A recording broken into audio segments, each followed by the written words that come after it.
Hello, this is Vanessa from Nomad, and today I'm going to show you how you can submit repair forms and close out any fault record reported in your platform.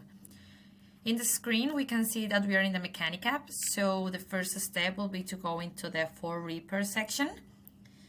And now we are in the fault repair form. The first step will be to choose the asset. We are going to make any repairs, let's say, for example, this dump truck.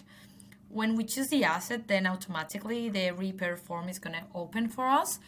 And there we're going to see all the faults that have been reported into the asset. Let's say we got steering, fire extinguisher, lights.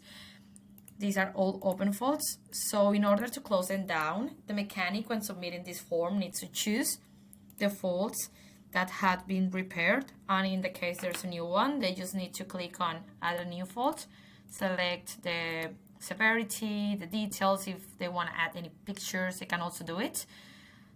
But in this case, I'm just gonna close down the ones that are already open. I choose the faults.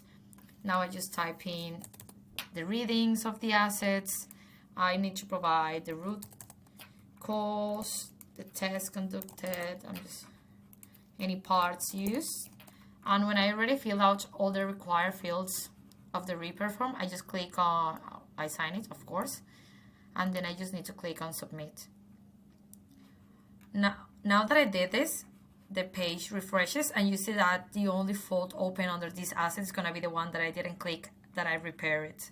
So if no one submits a repair form under choosing this asset, or the admins close it down from the backend, this fault is going to be open here. Thank you.